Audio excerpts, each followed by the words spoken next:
देखो सुधीर चौधरी क्या कह रहा है, ये किस तरीके से नफरत परोस रहा है। कुंदन सिंह बताओ, खबर दिखाया आप लोगों ने।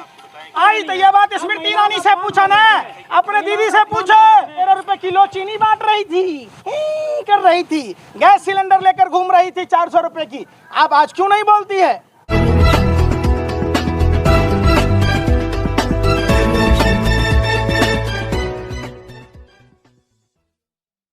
निश्चित तौर पर आप देख रहे होंगे, ये अपने आप को राष्ट्रवादी पत्रकार समझते हैं, और इन पत्रकारों की स्थिति अगर देखेंगे तो आपको पता चलेगा कि जिस तरीके से ये नफरत फैलाने का काम करते हैं। कौन है वो?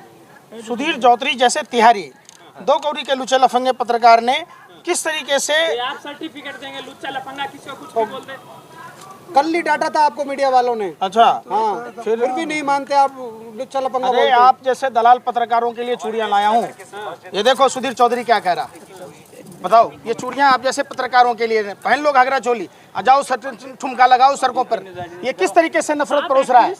अरे भाई सुनो, अरे दलालो, अरे भैया दलाली करना बंद करो, देश को तोड़ना बंद करो, देश में नफरत फैलाना बंद करो। ये क्या है, क्या कह रहे आप? समझो, आप उस समय तो ना नाचते जब पुलिस वाले को भाजपा का सांसद मारता है, दरोगा को।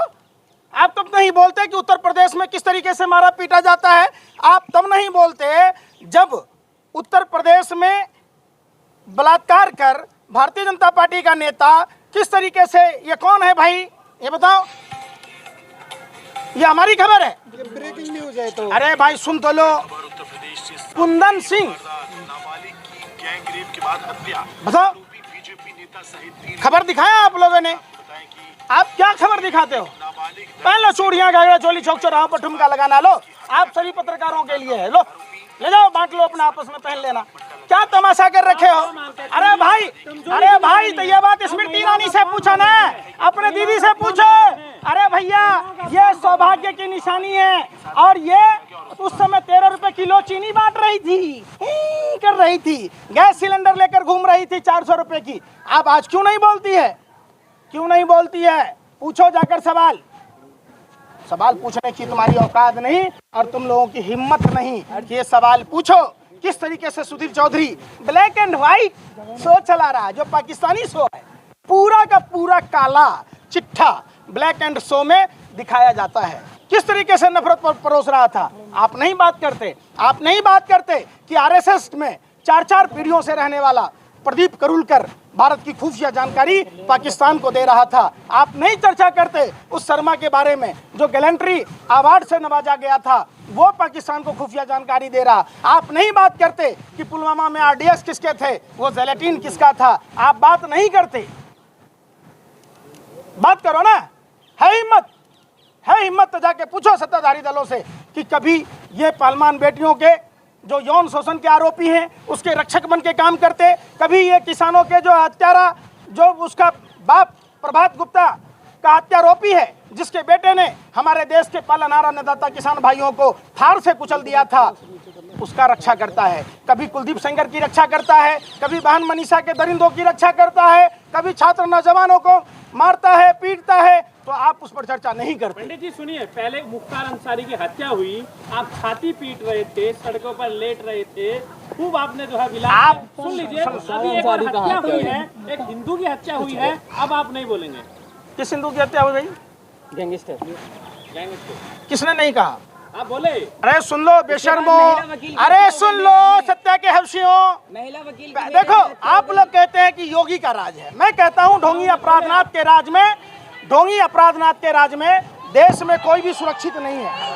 आप ये बताओ, देश में कोई भी सुरक्षित नहीं है, न्यायालय में सुरक्षित नहीं है। हमने देखा है जजों को कुर्सियों के नीचे छुपते हुए, वकीलों को दौड़ते हुए, हमने देखा है अस्पताल में। आपने कहा मैं, कोई भी क्रिमिनल हो, कानून सम्मत उसको सजा मिले, मुझे इसका कोई परवाह नहीं। कोई मेरा रिश्तेदार नहीं, अगर मेरा रिश्तेदार भी होता तो मैं कहता उनको फांसी की सजा दो। लेकिन जिस तरीके से ये नौटंकी या ड्रामेबाजी चल रही है वो गलत है।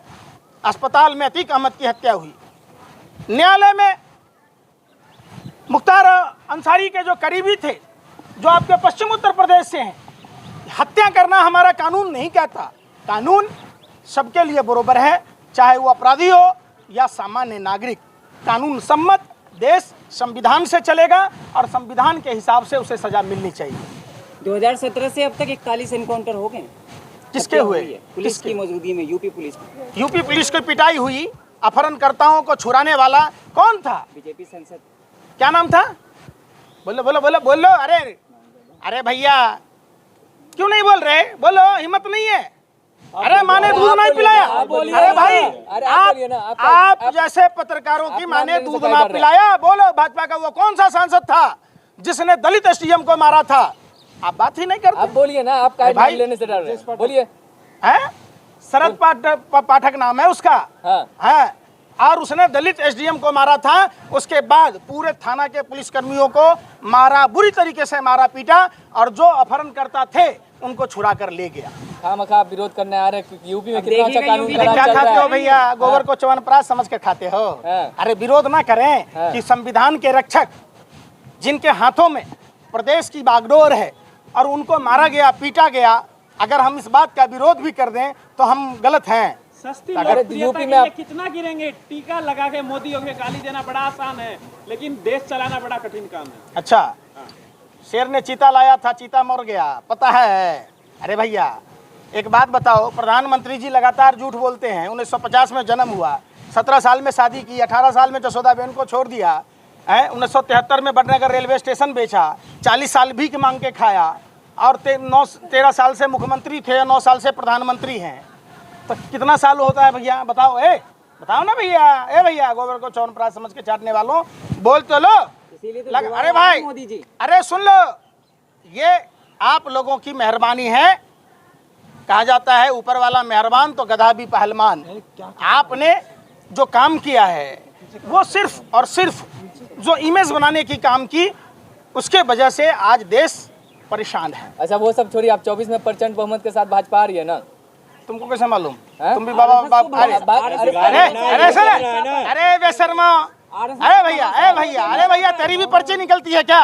अरे तेरा भी पर्ची निकले तो बताओ भैया, कैसे जान गए?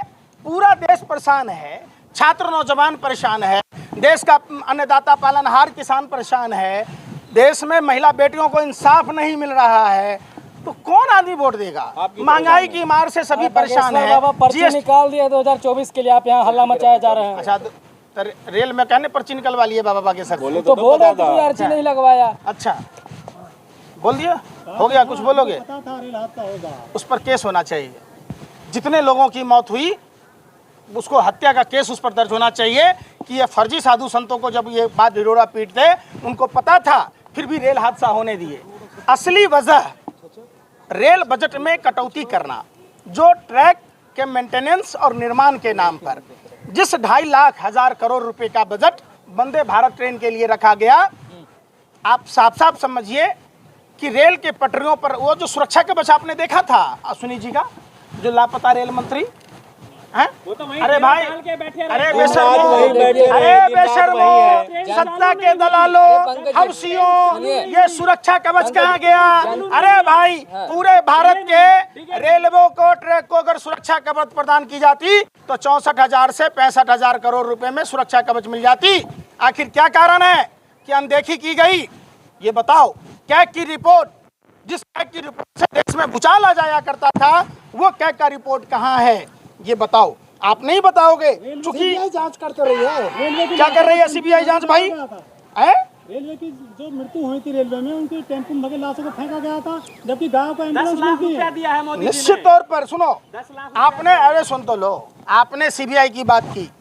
क्या सीबीआई ये सरकार से पूछेगी कि ट्रैक की मरम्मत और नए ट्रैक के निर्माण के लिए 2018-19 में 9,607 करोड़ रुपए आवंटित थे, उसको 2019 और 20 में घटाकर 7,417 करोड़ रुपए कैसे किए गए?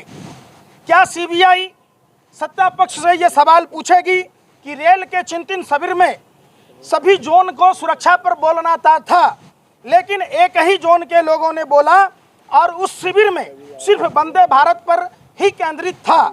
आखिर क्यों?